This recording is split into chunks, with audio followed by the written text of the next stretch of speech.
Title: My Wife's Alpha Boss. Slipped his hand into my wife's skirt and said, "Leave. She's mine now, or face me, man to man." 10 minutes later, he couldn't walk, stand, or talk. I broke his bones. Chapter 1. The lunch that should have been ordinary. I remember the day too clearly to ever forget it. My wife had finally agreed to meet me for lunch near her office. She'd been working late nights, often exhausted, trying to please a boss who demanded too much. She brushed it off, said, "That's just how corporate life is." But I knew something had been weighing on her. So I thought, maybe lunch would help. Just the two of us, no deadlines, no stress. A chance to remind her that outside of office politics and promotions, she still had someone who loved her unconditionally. We met at a quiet bistro downtown, sunlight filtering through wide glass windows. She smiled when she saw me, but it was a tired smile. I reached across the table, touched her hand, and we laughed for a few moments about how awful my tie looked. For 20 minutes, it felt normal, calm, safe. Then he arrived. Bastian Drew, her boss, the kind of man who carried himself like he owned every room he walked into. Expensive watch, perfect hair, that predatory grin that made your skin crawl. He didn't notice me at first. He noticed her. His eyes locked on her like she was an object he had already purchased. The atmosphere shifted instantly. She stiffened, her fork trembling slightly in her hand. I leaned closer and whispered, "What's wrong?" She shook her head. "Nothing. Just eat." But I knew. I turned and saw him walking toward us. He didn't hesitate, didn't respect boundaries. He pulled out a chair at our table like he belonged there. "Kevin," he said, his voice smooth, almost mocking. I didn't realize this was a family outing. I didn't like the way he said my name, as if I were disposable. My wife tried to interject, "Bastian, we're in the middle of..." But before she could finish, his hand slid onto her shoulder. And then, in a single movement, he leaned in close and let his hand trail down her side, fingers slipping beneath the hem of her skirt. "Leave," he said to me, smiling with cruel arrogance. "She's mine now. Or face me, man to man." The restaurant noise seemed to vanish. No clinking silverware, no chatter, just the sound of my heartbeat and my wife's sharp gasp as she pushed his hand away. The way he laughed, like he owned her, like I was just an obstacle to be brushed aside, lit something inside me I didn't even know I had. I stood up slowly, my chair scraping across the floor. My wife's eyes widened, fear flickering in them, not fear of him, but of what I might do. And in that instant, I realized something. This wasn't just a man crossing a line. This was a predator who thought he could humiliate me, humiliate her, and walk away untouched. He had no idea what was coming. Chapter 2. The Challenge. Outside, the air between us turned heavy. My wife's face was pale, her lips trembling as if she wanted to say "don't" but couldn't form the words. Bastian smirked, brushing off her shove like it was a joke. "Relax, sweetheart," he said, his voice dripping arrogance. "Your husband knows how this works. Men like him always step aside when real men show up." The restaurant fell silent. People were staring. Some had their phones half raised, sensing drama.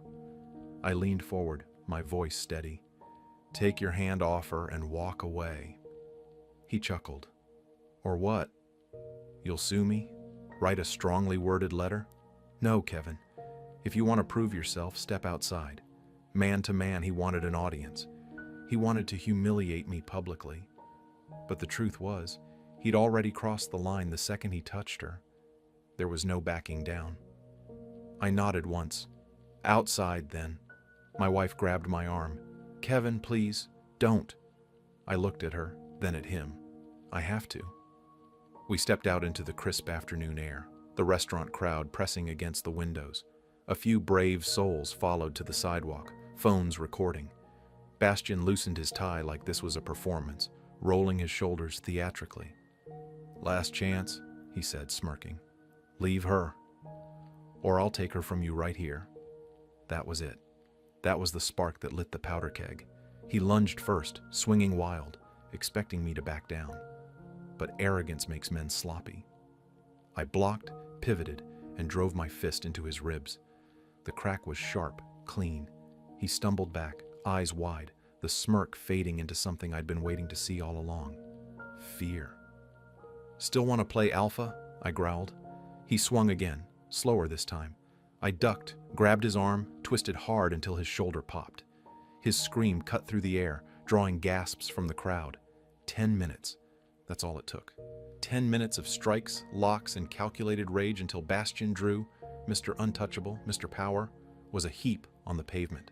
He couldn't stand, couldn't walk. His voice cracked as he tried to curse me, but all that came out was a broken groan. The crowd filmed everything, every arrogant taunt, every desperate stumble, every bone that gave way under the weight of his own hubris. My wife stood frozen, tears in her eyes, not of fear, but of release. I stood over him, chest heaving. "Touch her again," I said coldly, "and you'll lose more than bones." And then I walked back inside, leaving him writhing in the gutter with his reputation shattered and his body broken. Chapter 3. The fallout. The police arrived faster than I expected. By then, Bastion was curled on the pavement, clutching his arm, his face twisted in rage and pain.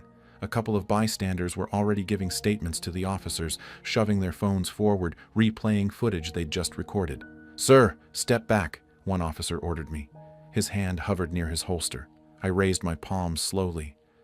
I defended my wife. "Check the cameras." Behind me, my wife's voice shook. He put his hands on me. In the restaurant. Everyone saw the officers exchanged glances. This wasn't going to be a he said situation. Not with half the restaurant as witnesses and security footage waiting inside. The hostess came outside pointing at Bastion. He groped her. Right in front of her husband. She told him to stop. A man with glasses added. He challenged him. Said, "Leave. She's mine now." I heard it clear. The officers scribbled notes, their pens flying. One of them muttered, "Sounds like assault and harassment." For the first time, I saw Bastion's arrogance crack into desperation. He tried to speak, but the words stumbled out slurred and pathetic. He attacked, unprovoked. But nobody was buying it. Not with witnesses lined up, not with the cameras still rolling. I was taken in for questioning. Standard procedure, they said. My wife came with me, hand trembling in mine the entire way. At the station, Detective Monroe slid a laptop across the table, replaying the bistro's surveillance footage. There it was, his hand sliding up her thigh, his sneer, his challenge. And then me, standing, fists clenched, as the storm broke. Monroe closed the laptop with a snap. "Looks pretty clear to me. You protected your wife. We'll file the report accordingly. But understand, he's powerful, and powerful men push back. Be ready." I nodded, jaw tight. I've been ready since the moment he touched her. News spreads faster than fire when there's blood in the air. By the time we left the station, clips of the fight had already gone viral. Hashtags like #AlphaBossDown and #StandWithHer trended across social media. Employees from his company began leaking stories, emails, complaints swept under the rug, whispered rumors suddenly screaming into daylight, women he'd cornered at parties, assistants he'd touched too long, meetings that ended with threats if they didn't cooperate. The company issued a sterile press release. "We take these allegations seriously and are launching an internal investigation." But it was too late. The internet had already judged. 3 nights later, I got a call from my lawyer. "They want to settle," he said, almost laughing. "Civil suit, hush money, the whole 9 yards. His team knows if this goes to trial, more skeletons tumble out. And trust me, he can't afford any more broken bones, figuratively or literally." I leaned back in my chair, phone tight to my ear. "Tell them no. We don't want silence. We want the truth out." My wife, listening nearby, finally smiled through her tears. It wasn't the smile of relief. It was the smile of a woman watching a monster fall. Bastion Drew thought he was untouchable. That day, on the sidewalk, I broke his bones. But now the world was breaking his legacy. Chapter 4. The Trial. Bastian Drew's lawyers came out swinging. Suits worth more than most people's yearly salary, polished shoes, voices smooth as honey. They painted me as a violent husband who lost control in public. But every time they spoke, the truth cut through their rehearsed performance. The prosecution rolled the restaurant's surveillance footage on a giant courtroom screen. The jury leaned forward, watching in silence as Bastian's hand slid under my wife's skirt. Her gasp, her shove, his sneer, his words, "Leave, she's mine now, or face me man to man." The room went still. Even the judge shifted uncomfortably in his seat. The hostess testified first. He touched her. She told him to stop. Everyone saw it. The man with glasses followed. He provoked the fight, said she was his. I've never seen anything like it. Each voice was another nail in the coffin of his defense. By the time 3 more patrons confirmed the same details, his lawyers looked like they were drowning. But the real blow came when the corporate investigation documents were admitted. Multiple complaints. HR records buried under "resolved informally," assistants describing groping, cornered meetings, veiled threats. One woman, tears in her eyes, whispered on the stand, "I thought no one would believe me until I saw the video." The courtroom shifted. The jury didn't just see an arrogant man, they saw a predator who'd been enabled for years. When it was his turn to testify, Bastian tried to resurrect the swagger. He spoke of being misunderstood, of friendly gestures blown out of proportion. But then the prosecution played the recordings from the phones of bystanders. His tone, his arrogance, his words, "Leave, she's mine now," echoed through the room again. Whatever confidence he had crumbled. The jury deliberated for less than 3 hours, guilty of sexual harassment, guilty of assault. And though the court stopped short of handing me a medal, the charges against me, excessive force, were dismissed. The judge's final words still ring in my ears. "Mr. Drew, the law is not your shield for predation. Actions have consequences. Today, you face yours." My wife wept quietly into my shoulder. Across the aisle, Bastian's once proud figure sagged. His empire of intimidation collapsed in that single word. Guilty. And for the first time, I saw him for what he really was. Not an alpha, not a boss, but a coward stripped bare before the world. Bastian Drew thought he could break me in public. Instead, the world broke him. Chapter 5. The Ruin. Bastian Drew's fall wasn't a crash. It was a free fall with no bottom in sight. The day after the verdict, his company issued a statement. "Effective immediately, Mr. Drew has been terminated. We do not tolerate misconduct," but everyone knew the truth. They'd tolerated it for years, until he became a liability they couldn't hide. First went his job, then his reputation. Corporate sponsors pulled contracts. His speaking engagements, gone. The glossy magazine that once plastered his face across a cover ran a follow-up. From alpha to outcast, the rise and fall of Bastian Drew. Investors abandoned him. Colleagues who once kissed his shoes now denied they'd ever known him. And the civil suits rolled in, one after another. Women who had been silent for years suddenly had the courage to speak. Our lawsuit had cracked the dam, and now the flood poured through. The courtroom ordered him to pay damages to my wife.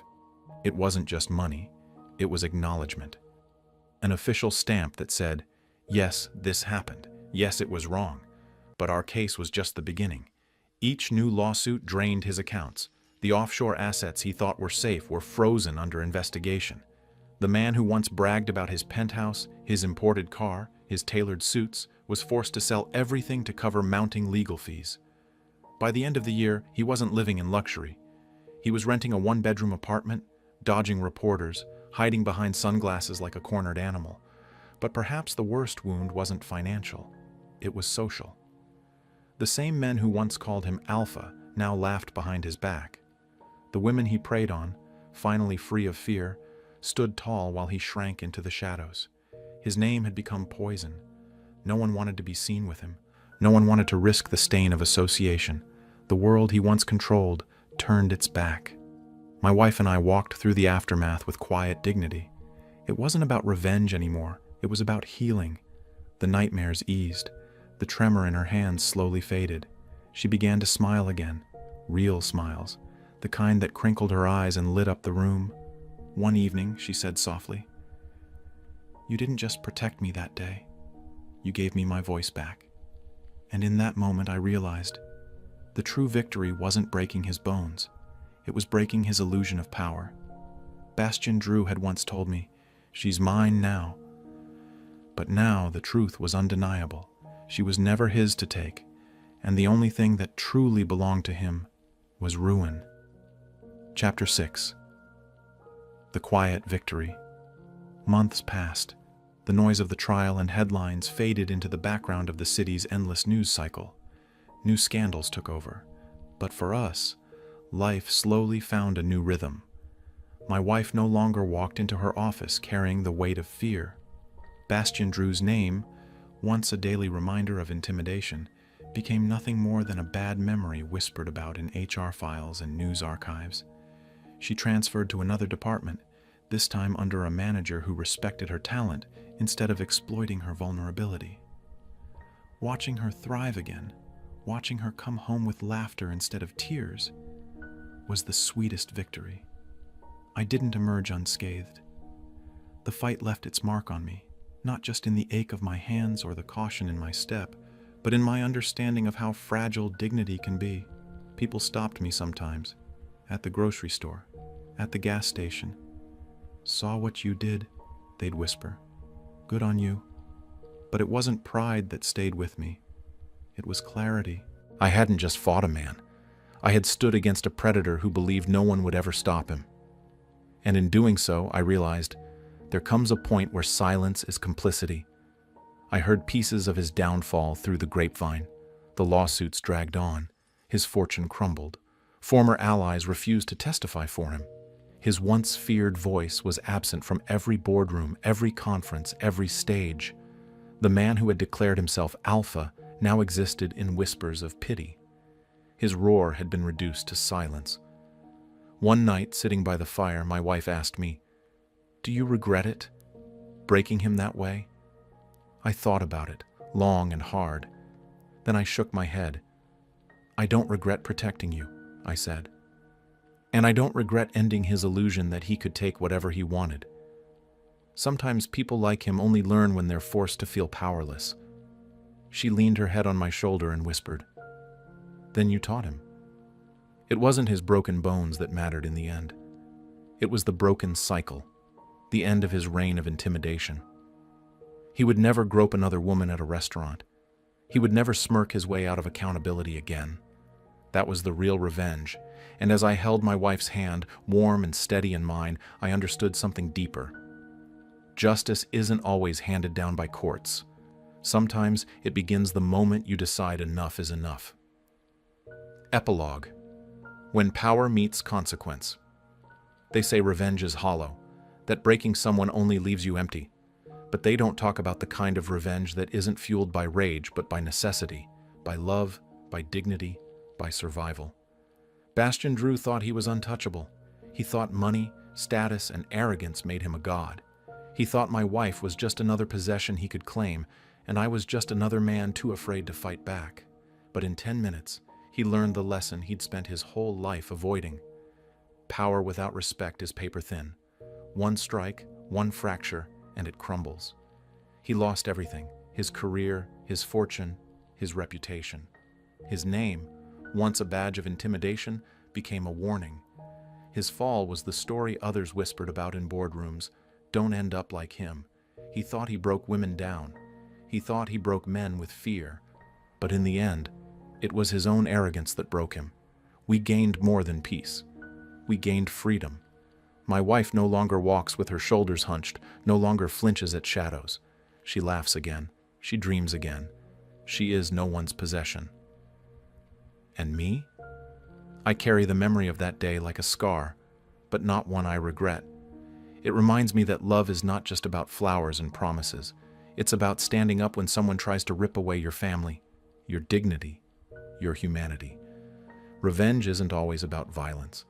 Sometimes it's about taking the one thing your enemy values most and showing them they never deserved it. For Bastian, that was power. For us, it was freedom. And while his bones healed, his reputation never did. In the end, I didn't just break a man. I broke the illusion that he could own us. And that is a victory no one can ever take away. Was this revenge perfectly justified? Or should the storm have raged harder? Drop your verdict below. I read every single one. Hit like if you crave justice, and share this story with someone who needs its fire. Subscribe to Lauren's story, because here, betrayals don't sleep. They hunt their owners. Every shadow hides a reckoning. Every mask breaks, and every betrayal is answered. Stay sharp. Stay unbroken. Stay tuned.